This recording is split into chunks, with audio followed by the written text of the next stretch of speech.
በጣም ይቅርታ፣ የግድ ማንሳት ያለብኝ ስልክ ስለሆነ እሺ፣ እመለሳለሁ። እሺ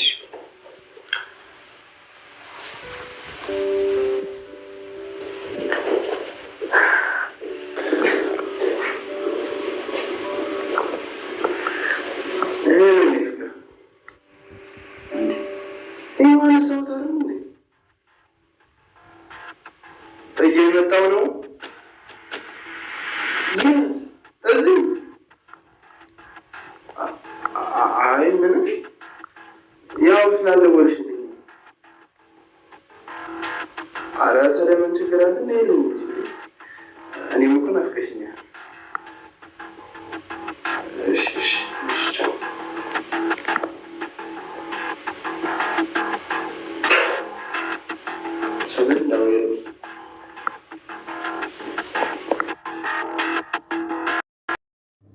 በባለፈው ክፍል ኑሐሚን ድራማ ክፍል 11 ላይ ኤደን የእናቷን ብር ሰርቃ ሌባ የዘረፈው አስመስላ ቤቱን መቀርቀር አድርገው ሄዳ ነበር። ነገር ግን እንግዲህ ኑሐሚን ወደ ቤታቸው ልትጠይቃቸው በአባቷ ትዕዛዝ መሰረት ስትሄድ አልጋቸው እንዳለ መንቀርቀር ብሎ ነበር። ሌባ የገባ ነበር የሚመስለውና ኑሐሚንም እንግዲህ በጣም የዋህና ቀን ልብ ስላላት ያን ነገር ለማስተካከል ጎንበስ ስትል እናትየዋ እጅ ከፍንጅ ነበር የያዘቻትና እንዴት ብሩም ደግሞ አልነበረም እንግዲህ ደብድበዋት ነበር እናትና ልጅ ለሁለት። ሰላም እንዴት ናችሁ ውድ ቻናሌ ቤተሰቦች? ደህና ናችሁ ወይ? እኔ በጣም ደህና ነኝ፣ እግዚአብሔር ይመስገን። እንኳን ወደ ቻናሌ መጣችሁ። ይህን ቪዲዮ ስትጀምሩ ሼር እና ላይክ አድርጉልኝ። እኔ ተወዳጆች ቻናሌ በጣም ቀዝቅዞብኛል፣ እንደው ሰው ወዳችሁ እና እንግዲህ ኑሐሚን ክፍል 12 ላይ ብዙ ነገሮች ተፈጥረዋል ማለት ነው። እንግዲህ እስከዛሬ ስፈራው የነበረው የኤርሚያስ ነገር ማለት ነው። ኤርሚያስ እኔ ኤልያስ ነበር የምለው፣ ኤርሚያስ ነው ትክክለኛ ስሙ፣ ይቅርታ። እንግዲህ ያው ኑሐሚን እንደምታዩት በጣም ወዷታል። አብረው ብዙ ነገር እያሳለፉ ነው። እሷም ደግሞ ትክክለኛ ሰው አገኘው ብላ ደስ ብሏት ከሱ ጋር እንግዲህ ጥሩ ነገር ላይ ናቸው። ነገር ግን የኑሐሚን አባት እሱን አልወደደውም። የሆነ ዱርዬ ነገር ነው፣ ከሱ ራቂ በተደጋጋሚ ይላታል አባቷና እሷ ግን አባቷን ልትሰማው አልቻለችም። እንግዲህ ኤርሚያስ ጥሩ ሰው ነው እያለች ለአባቷ ተነግረው ነበረ። ነገር ግን ኤርሚያስ የሆነች ሴት የሚያወራት ሴት አለች፣ የኔ ፍቅር እያለ የሚያወራት ከዚህ እሱ ካለበት ሀገር ሌላ ሀገር የምትኖር ማለት ነውና እንደምታዩት የሚያምር ቤት ውስጥ ነው የሚኖረው። በጣም የተዋበ ነው፣ መኪና አለው። እንግዲህ ይሄ ሁሉ ነገር የምትሸፍንለት ሌላ ሴት አለች ማለት ነው ከውጭ። እሱ እዚህ ጋር ኑሐሚን የሚወዳትን ሴት ያሳድዳል፣ ከዛች ደግሞ ገንዘብ ይፈልጣል። እና ይህ ነገር ኑሐሚን መጨረሻ ላይ ያሳዝናታን ብዬ ፈርቼ ነበረ። እንግዲህ እንዳልኩትም ነገሩ እንግዲህ ከባድ እየሆነ መጥቷል።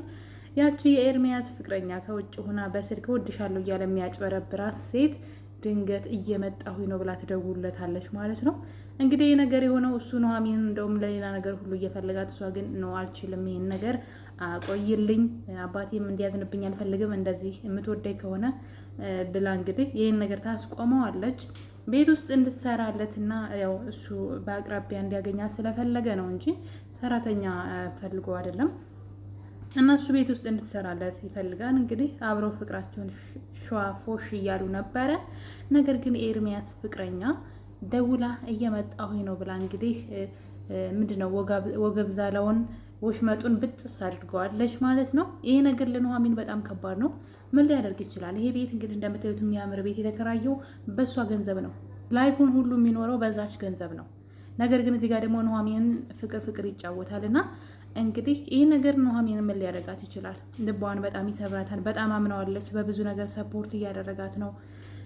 ኢቭን የአባትሽን ሕክምናም ቢሆን እንሸፍናለን እያለ ነው። ከማን አመጡ ይመስላችኋል? ከዛች ከውጯ ያቺ ገንዘብ እየላከች በስልክ ፍቅር የምትባለው ይችኛዋ ደግሞ እዚህ የሚያበስለው ማለት ነው።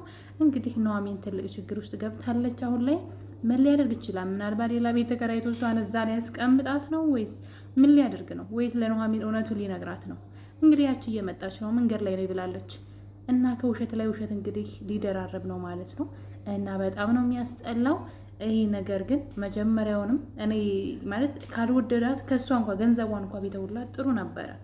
እና አረብ ሀገር የምትኖሩ እህቶች እንግዲህ ብዙዎቻችሁ የምትበሉት ልክ በእንደዚህ አይነት ወንዶች ነው። እዚህ ጋር አጠገባቸው ቆንጅየዋን ምንድነው ይጠብሱና ከእሷ ጋር ፍቅር ይጫወታሉ። አንቺ እዛ ጋር የእሱን ጎዶሎ ሞይ ትሆኛለሽ። በስልክ ብታይ የኔ ቆንጆ እያለ ልብሽን እያቀለጠ በወሬ ማለት ነው እንድታምኒው ያደርግና ገንዘብሽን እየፈለጠ እሱ እዚህ ጋር የራሱን ህይወት ያሟሙቃል ማለት ነው። ኤርሚያስ እንደዛ ነው እያደረገ ያለው። ጥሩ ነገሩ በሰው ማለት ከራሱ ጥሩ እግሩ አይደለም፣ ከዛች ወስዶ ነው ገንዘብ ኑሐሚንና አባቷንም ያንዳንዱን ነገር እየሸፈነላት ያለው እና ይሄ በጣም ያስጠላ ነው። እንግዲህ ኑሐሚንም እንደምትሆኝ አላቅም። ልጅቷ መታለች እየመጣው ነው ብላ እንግዲህ ሰርፕራይዝ አድርገዋለች። ለሱ ሰርፕራይዝ አይደለም ወሽመጡን ብጥስ አድርገዋለች እና ነገሩ ሁሉ ከበድ ብሏል። ሌላው ደግሞ እንግዲህ ኤደን እንደምታውቁት በጣም አስቸጋሪና ጋጥ ወጥ ልጅ ናት። ለእናቷ የማትታዘዝ በጣም ክፉ ልጅ ናት። ስራ የማትወድ ያን ያስጠልታ ነገር በሰው የምትቀና በኑሐሚን ህይወት እያንዳንዱ የኑሐሚን ልቅሷ ሁሉ ያስቀናታል እና እንዲሁ ስሟ ራሱ ያስቀናታል። ኑሐሚን ማለት ምንም አርጋት አይደለም እህቷ፣ እንደውም ለእሷ የምታስብላት እህት ነው ያለቻት እና እንግዲህ በባለፈው ክፍል ራሷ ሰርቃ ኑሐሚንን እንደዛ አፍንጫዋ በደም እስኪሆን ድረስ ኤርሚያስ ባይደርስ ኑሮ ከእናቷ ጋር ሆነው ከደበደቧት በኋላ ኤርሚያስ ገንዘቡን ከፈላቸው። ነገር ግን እናትየዋ ይሄ ነገር ውስጡ አልተቀበለውም። ኑሐሚን ይሄ ነገር እንደማታደርግ አውቃለሁ፣ ውስጤ እያወቀው ነው፣ ምን ዋጋ አለው እንደዚህ ካደረጓት ብላ ውስጧ በጣም ተከፋች። ነገር ግን ኤደን ይሄን ነገር እንደለመደችው አሁንም እየወጣች ትመጣለች። ገንዘብ ከየት አምጥተሽ ነው ስትላት ቀሚሴን ሽጬው ነው ብላት ነበረ። ነገር ግን በሰረቀችው ገንዘብ ነበረ። ያ የለመደጇ ድጋሚ ልትሰርቅ ትፈልጋለች ይቺው ኤደን ማለት ነው። እና የእናቷን ቦርሳ እንግዲህ ያው ዛሬ እንግዲህ ታውቅብኛለች፣ ግን ደግሞ ግድ ነው እሰርቃለሁ ብላ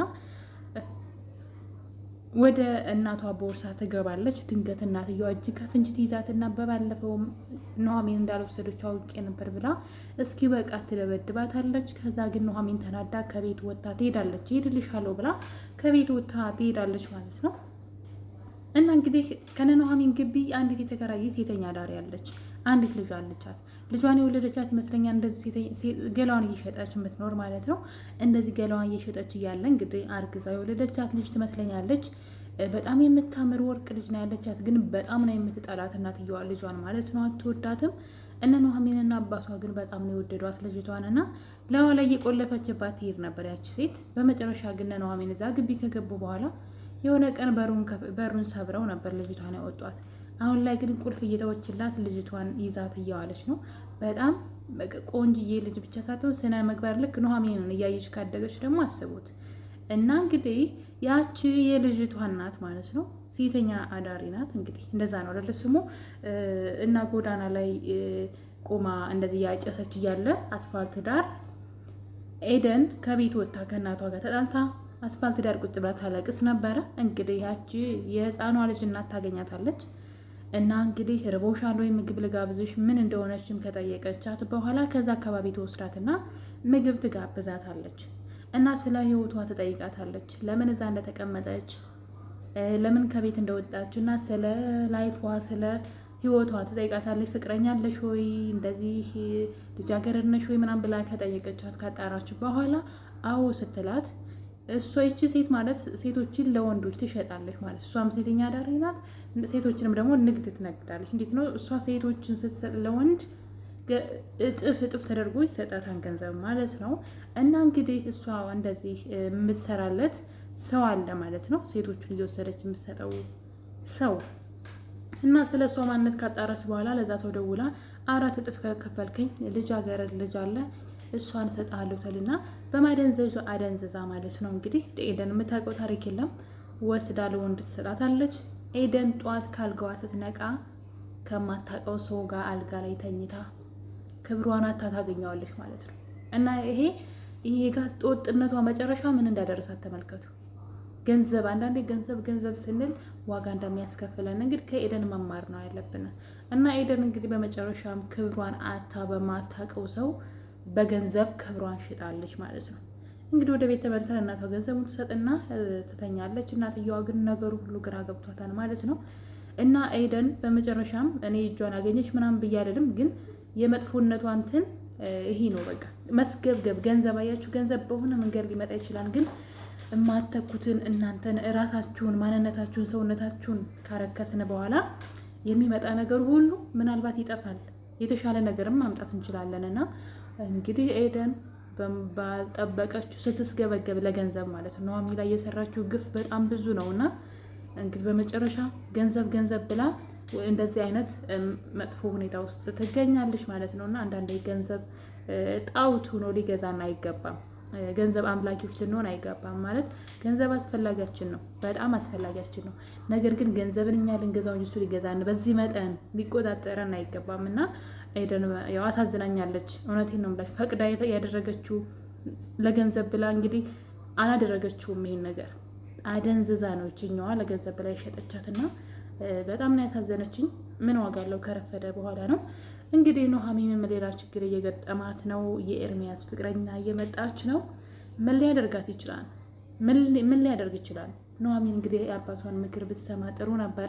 አባቷ እንዳለው ይሄ ዱርዬ ነው፣ ከዚህ ልጅ ራቂ እያለ የተናገረው ነገር እንደ ትንቢቱ ነው እንግዲህ እየተፈጸመ ነው። ኑሃሚን በጣም ልቧ የሚሰበር ይመስለኛል። ኤደንስ ምን ልታረግ ትችላለች ከዚህ በኋላ? በጣም ከባድ ነው እና የኔ ተወዳጆች እንግዲህ ያው ለገንዘብ በዚህ መጠን ለሰዎችም ጥላቻ ለገንዘብም ደግሞ እንደዚህ ባህሪ አንሆን። ከኤደን ያየሁት ነገር ይሄን ነው እና ውዶችዬ፣ በሌላ እንግዲህ በአዲስ ቪዲዮ እስከምንገናኝ ድረስ እስከዛው መልካም ጊዜ። ባይ ባይ። እወዳችኋለሁ።